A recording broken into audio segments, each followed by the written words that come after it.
Hello, everyone. This is Michael. Again, I'm super excited to host our second podcast of the Capturing Reality in an AI World podcast series. I'm here with an extremely talented photographer, Audrey Woulard.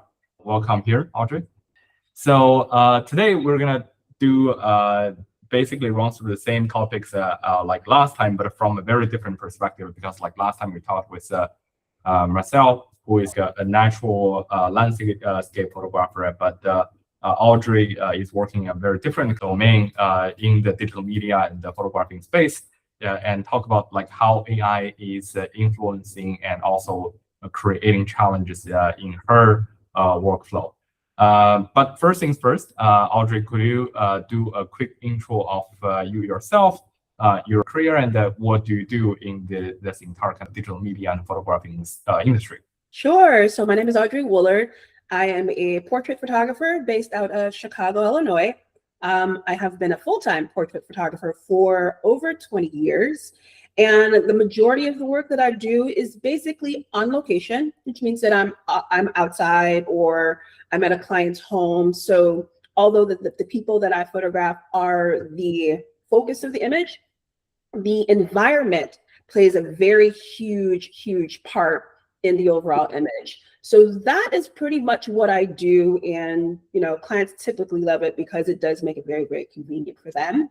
I'm also a Nikon USA ambassador, so I have been in the industry at a very high level and also working with lots of lighting companies. So I incorporate a lot of that into my work, but that's essentially what I do. And the niche, I guess, is mostly like high school seniors. I will do some families, but lots of high school seniors, which means lots of individual type pictures. So that's pretty much what I do. So I'm curious, what drew you into the industry in the first place? Like, how did you get into this? Because like, we came from very different worlds. Right? So like my, audiences are definitely interested in kind of how do you get into this artistic work? So I actually started photographing my own children. And what that meant was that I had to photograph them where they were. So that kind of armed me with a special type of skill set where I had to look for lighting in everyday situations, and then B, marry it with more professional tools. So still keeping a lot of the things that we see with our eyes, but polishing them and perfecting them. And that's pretty much what I did, was creating everyday life and making it look pretty professional. Awesome. Yeah. So I would imagine there must be kind of a challenging, as you mentioned, you create these photos on site. And, it's not kind of in a studio setting, right? So you have a lot of environment and everything. So what are the key challenges you see both in the process of taking these kind of initial raw images and after post-editing? What are some of the key things that you do to make your photos look great? Yeah, so lighting. You cannot move the sun. You have to move with the sun. And you also have to work with your client's schedule. So if a client wants to photograph when light is not what we call ideal within our industry, I have to figure out a way to make that happen. And then furthermore, part of my own brand is just making things look as we see them, but again, polishing it a bit with, professional equipment. So I can't like move things. I can't move people in the background. I can't change it. So I have to, it's almost like working with a puzzle. So I have to figure out how to marry what I want to create with what's going on around me and making it work. So if there are tons of people around, I have to wait for the precise moment to make sure I snap that picture to where they're not distracting, but adding to the picture. So it's a lot of moving parts, but honestly, it's what keeps me here. I love that challenge. Every photo session is not the same. They're all different, which I love. It feels like you're doing a lot of orchestration, a lot of attention to the detail, almost like you're conducting a music, a symphony orchestra, essentially, with a reality, with a light, with a client, with like background, and with the environment, I guess. Yes, it's a lot of that. So when I teach photographers, I tell them that honestly, the background is almost more important than the person that I'm actually photographing. So if I'm talking to a client, I'm sometimes looking like over their shoulder as I'm talking to them. So, and I warn them about that. I'm like, I'm not looking at you. But we're talking, we're having a conversation, but I'm eyeballing what's going around and what's happening, because all of that has to work. I can't make my clients feel inconvenienced by keep recreating a pose or keep recreating something. I have to time it just right in order to get the shot, because otherwise, I wouldn't be desirable for someone to hire me, because it would be cumbersome for them to keep recreating something. So it's a lot. It is definitely a lot of moving parts. And I guess I find that I learned that from having 4 children, and all of them were boys. So really just like knowing how to make things work actually kind of aided in helping me with my business. Yeah, I imagine it would be challenging to photograph 3 of them together, definitely. Yes, and they were a year apart. So yes, that helped a lot.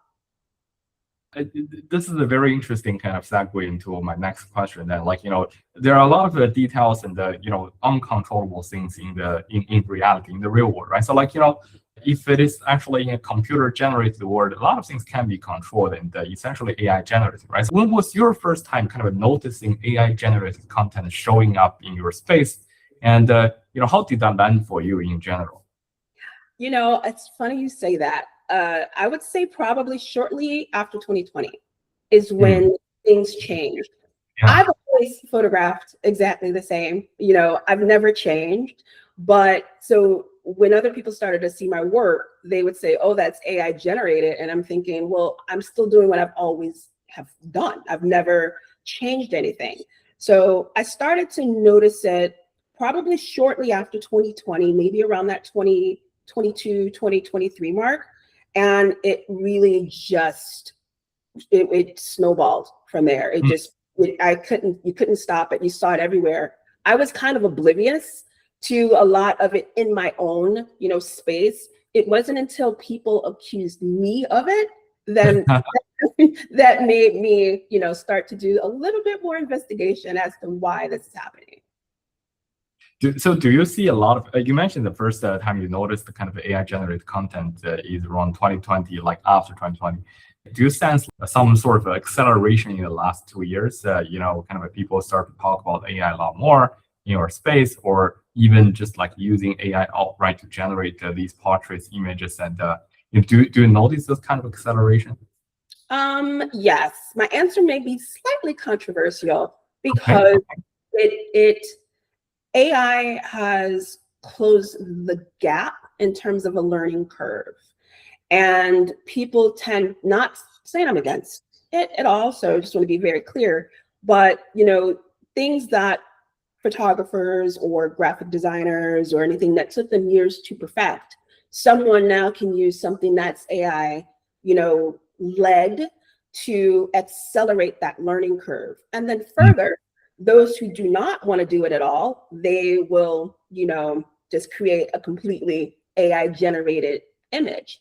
In this portrait space, we are very much a social media led world. We get a slight kick of dopamine, if you will, when people love your things that you share. And there have been people who would make AI generated images in the manner that they wish they could have taken by themselves. So social media married with, where someone wishes that they can get really quickly, and for whatever reason they couldn't get there, you see a lot of those images out there, and it just becomes now no one knows what's real anymore. Well, in that case, having people doubt that your hand-created image is actually AI generated, you can think of that as a compliment to some extent, right? So it's too perfect to the point that people start to doubt whether this is actually created by AI, because people would assume, oh, this is like too good to be true, essentially, at that point. Right. I think sometimes it depends on how the accusation is presented. If it's presented like, oh my gosh, this looks AI, that's funny. I don't mind that at all, right? It's really that is it a compliment? It really kind of like depends. But if someone makes an accusation where they say your talent couldn't have created it, then that becomes an entirely different level. And I don't find that comfortable. Well, was there actually kind of the cases that really annoyed you? Is this becoming a real challenge for your daily work, or like what's the yeah? It's every day. And I think that I'm probably I have thicker skin or more confidence probably than most, where if someone says it to me, I can handle it. But it does become an issue where I hope creatives and other photographers don't take those accusations where they feel that they have to always consistently, because here's what happens. You'll see an image, right? And because people have to understand, AI has copied photographers. We haven't copied it, right? They learn from us. They learn from everything. So of course, as quickly as AI moves, they can continue to perfect the look that photographers naturally can create. Well, when you do post something or share something of your work that you're proud of, that you want to market to bring in other clients, you will have people come in and say, oh, that's fake. Oh, that's AI. Prove to us, prove it. Show us the raw image. And so that becomes more labor for a person, a photographer. So I want to share a picture I'm proud of. Now I have to go back, get the raw image and prove to someone that it's real or not. Now, I can move past that and just say, I don't care what you believe, but it's a lot of photographers who either A, just stop sharing their work, which we don't want them to do because they can't handle the pressure. So that was a long answer, but hopefully that helped. Yeah, no, totally. I can definitely see that this may not be such a very big issue for you because like you're already an established photographer, you have a very kind of widely recognized reputation. But for some young photographers who are just entering in this industry, this will be kind of very challenging for them, right? So because like people don't know them yet, and if they are doing work, they kind of have to self-prove and to prove it. They actually kind of did all these work by themselves, basically, not assisted by AI. Exactly. Yeah. Because with AI, it's now, I believe that the term has, or acronym, if you will, has become so widely used that now people are using it in just that they're using AI to describe editing. Not saying that, hey, they're not saying the person is fake. They're not saying the picture is fake. They'll say, oh, it's too AI because they feel the way you captured it is matching the content that AI creates. So now, you know what I mean? So now they'll call your pictures AI. You can say, well, no, I didn't really do anything to the picture. When it was lighting, when it was the equipment that I used, the lenses, how I captured it, they will attribute that look to how you edit the picture and call that AI. In that case, do you think it is important to photographers to have a very easy to use tool to essentially show their client or show whoever interested in their work to say, okay, look, this photo actually is initially captured on a real device. You're a Nikon ambassador, maybe kind of it is really captured on a Nikon device. And then, there are a bunch of edits done on top of this photo as post-processing, because that's also part of the creative process. But in this post-processing, there was no generative AI involved to create something that doesn't actually exist in the reality. Right? Do you think this kind of tool is something that you think is going to be useful? Absolutely, because there is a lot of rumblings, if you will, going on in our industry in regards to photographers. Some photographers have sold their raw images to other photographers, and they'll take bits and pieces and create images that never happened. And oh yeah, it's a lot going on where people don't know if it's real or not, or they may take a picture captured in another country and they were never there, and then they would insert a bride or groom and create I'm not kidding, it's really bad right now. So I believe, especially with a lot of the accusations, because our industry is small, even though it's big, it's very small. And in terms of the closeness where things can get around very quickly. So with a lot of the accusations going around that happens with people not knowing what's real or what's fake, having something easy to say, hey, put this in here, you'll see exactly what I did.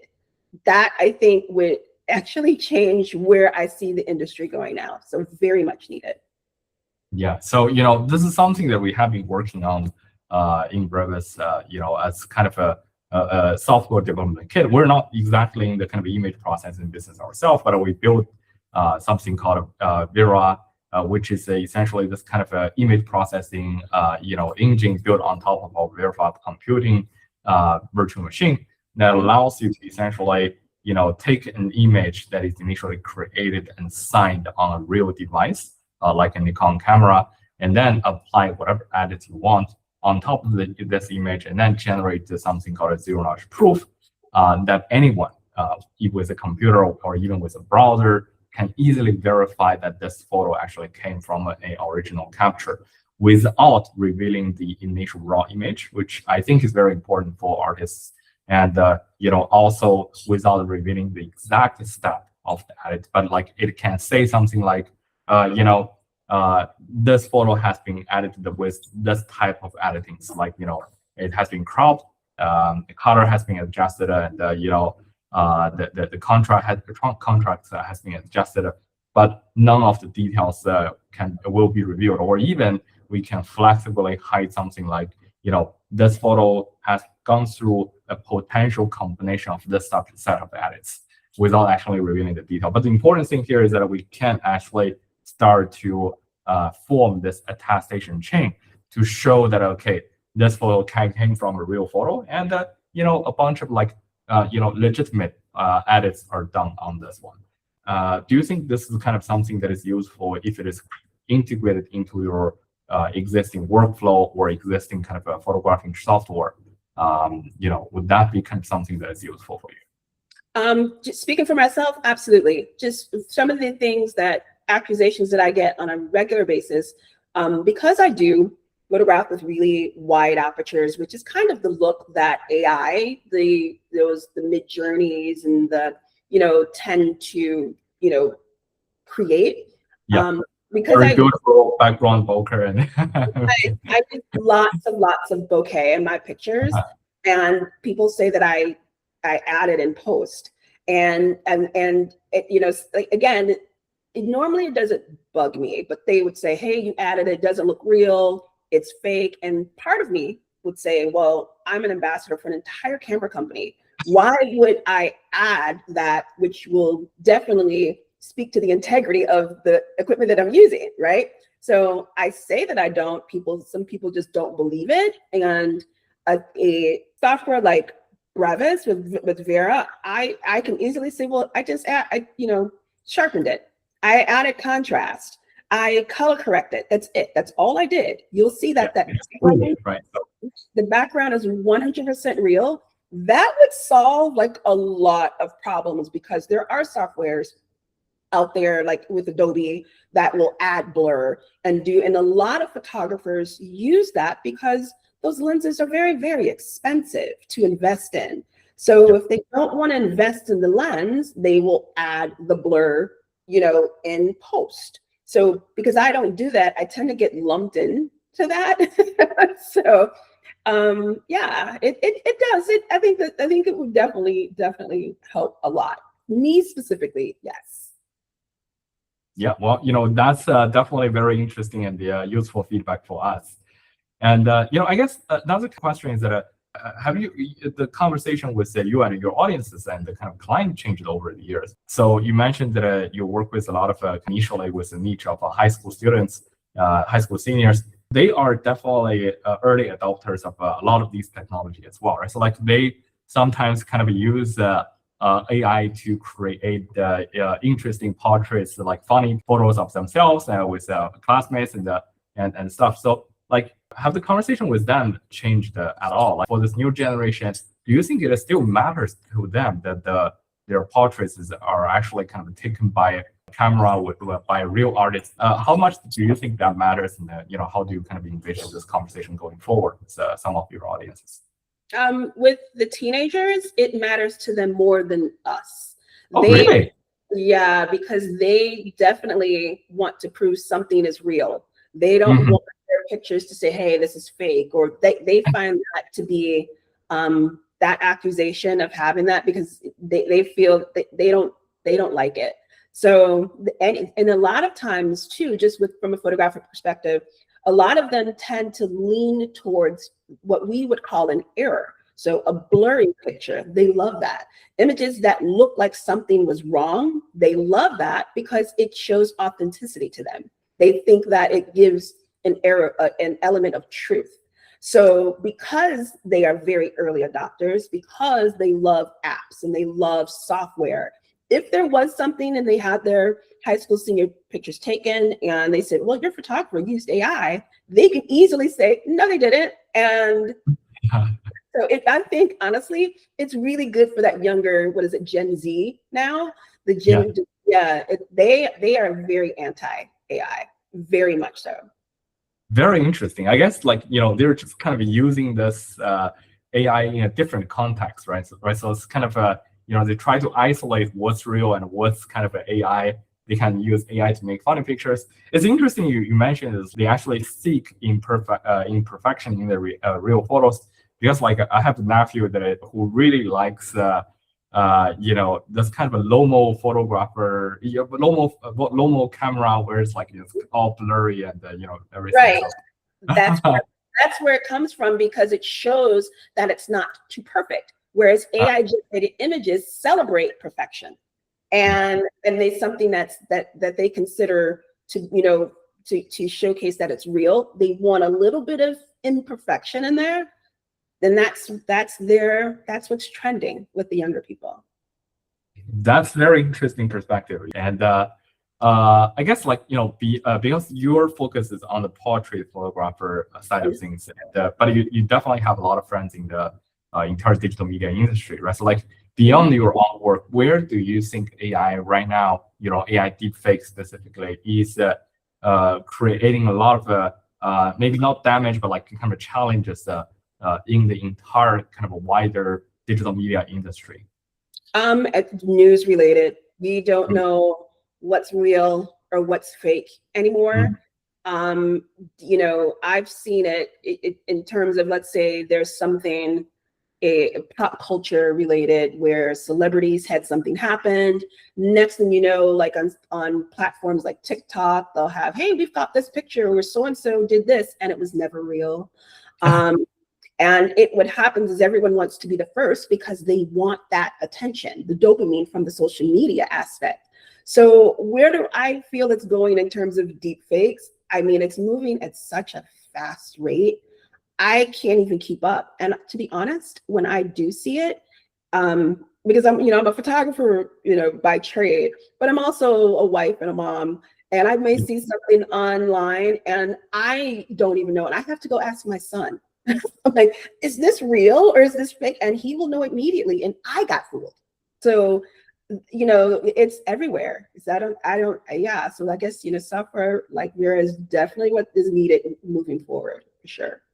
Yeah. Well, journalism is definitely one, right? Every time I see some kind of astonishing photo and even videos these days, like, I start to doubt whether this actually happened in real life or not.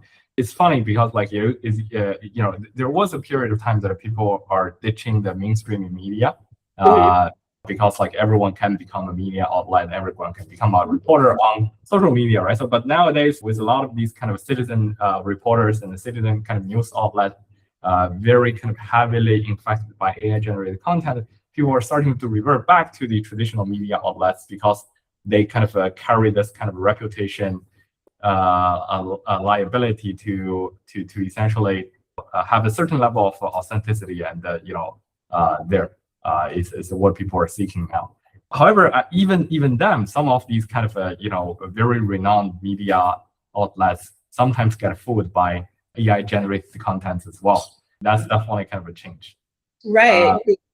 Because I find that, we're all human. And sometimes when people are sharing something that is AI generated and they didn't fact check it completely, you do have a certain element of bias of what you want to kind of be true.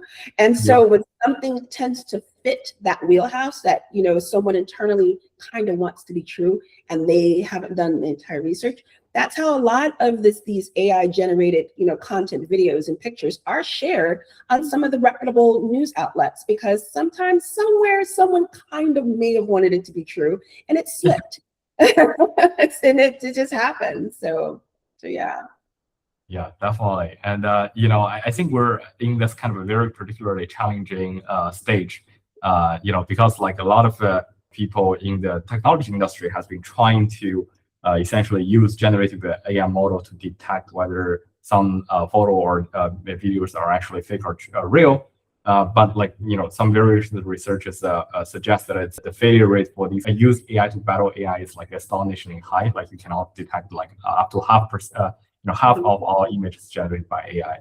So I think what we are pushing at you know, Brevis and using Vera as kind of a software development kit, try to you know, push the industry to form this end-to-end attestation chain.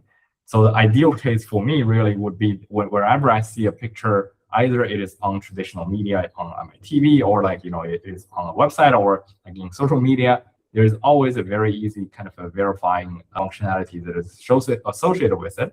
And with that functionality, I can just like easily kind of check whether something is real or not. I think this is something that is definitely going to be needed in the future, in the next 5 years. Otherwise, like we'll be essentially surrounded and attacked by waves and a sea of like fake media, so basically. Yes, I definitely agree. Finally, just kind of some forward-looking question, right? Where do you see photography heading over the next few years, given what we have talked about, either in your niche and in general for the entire industry? Curious to kind of hear your perspective. I think that right now, that's a really good question, because there is sort of a split. Prior to 2020, there was a huge wave of photographing with natural light and your own, you know, lifestyle and whatnot. And I'm going back to 2005, 2006, where it was very, very prevalent. Hey, you know, photograph in natural light, capture exactly what you see with your eyes. And I'm talking about photographing more people rather than, you know, landscaping and things of that nature, right? But in terms of moving forward, in order for photographers to kind of separate themselves, because with the rise of camera phones and things of that nature, that closed the gap between who was considered professional and creating professional level work and who was just a hobbyist. So then we had to start incorporating more equipment, more, you know, lighting to make your images appear more professional and give you a distinction between someone who may use a camera phone and someone who's going to use professional grade equipment.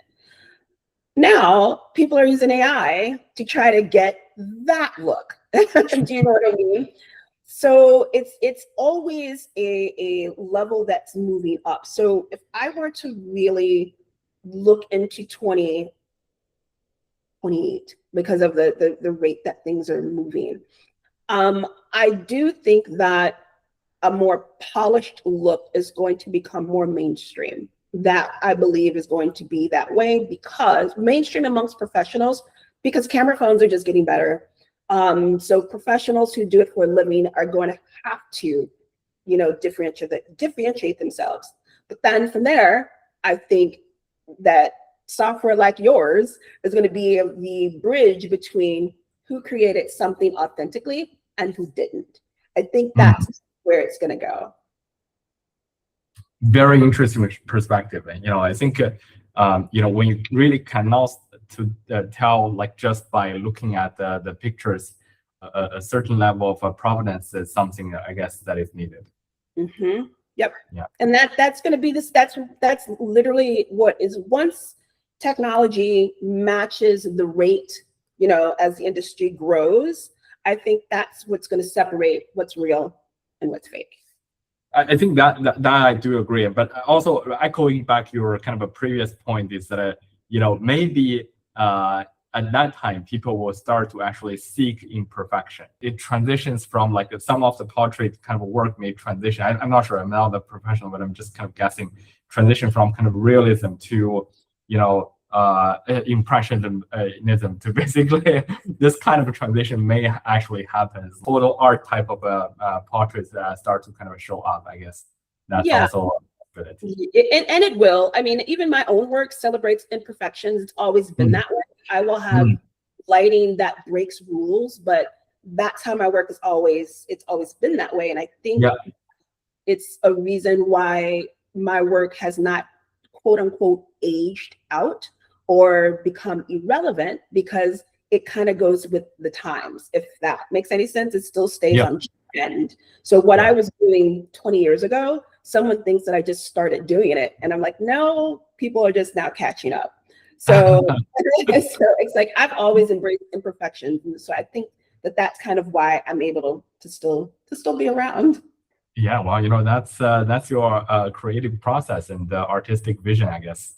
Yeah, I think also too, it does take a level of confidence to present imperfections as art amongst the industry as a whole. It does take that, because our industry can be pretty brutal, in terms of telling you what they think. And if you don't have a very clear path on what you want your art to be, someone else will tell you what it's supposed to be. So. I didn't know that this can be a pretty tough industry as well.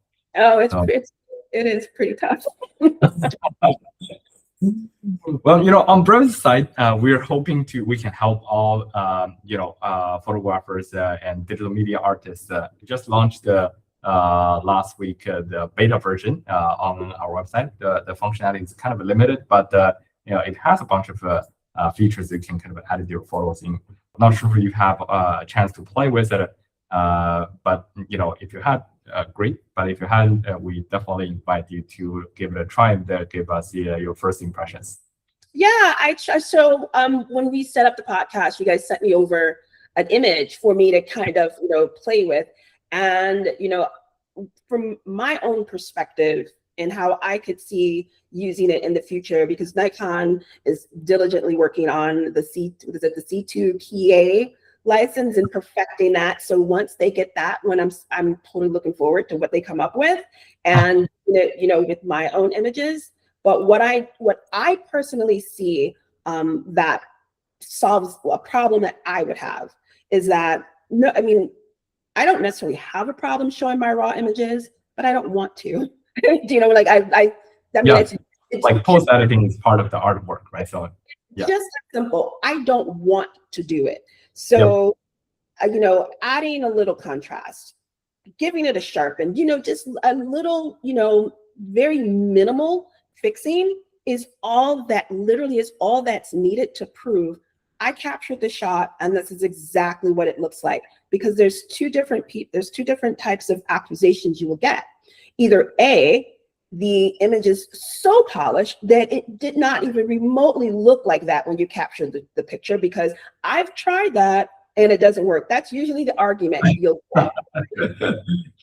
Basically, if I can't do it, you can't do it either, right? So you have that, and then you have someone saying that you completely altered the look, where it never, like you said, I added background blur to an image. I never captured that in camera, or even see the lighting was never there. So having the Vera software that allows you just enough to prove that your image is what it is, I think is all that's needed. No one needs, if you're someone, because there are a lot of photographers who do lots of creative edits, super talented photographers, but they don't need to show that entire process. Just show the basics, because people don't think the basics are even happen anymore. They don't. they Yeah, well, that's great feedback, and this is something that we didn't really kind of think of before, because we were thinking that we really need the full set of features, but what you mentioned is that just for the purpose of a provenance, that what you can do is you can just like use a raw image and do a few edits that are pretty basic but essential.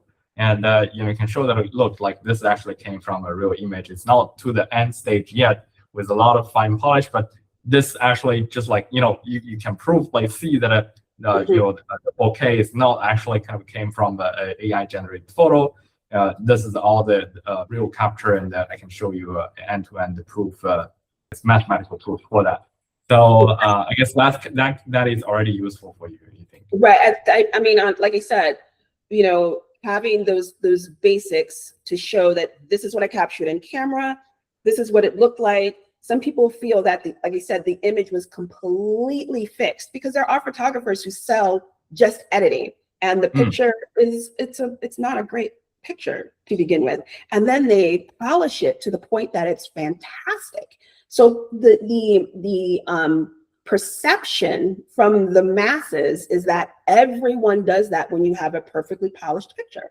Now, when you start with the raw image that looks great, but just needs a little fix, right? Nothing, big, to prove that you captured that in camera, versus whatever creative edit that they did in the end that they don't want to tell you. That's their own, intellectual property. That's part of their brand. They don't need to tell you that. I think that is where it's going. And I would also say further, having that mathematical proof, readily available will also uplift and push people who don't want to be seen as creating things the easy route, and they want to be seen like the other photographer. It'll kind of shift the industry where it needs to go, or where it was going prior to this AI accusation stuff, where people are going to put in the work to learn the craft, to create that. When people are able to, when you close the gap between what's real and what's fake, those that create fake are going to have to start learning how to create real. So that's where I see it going.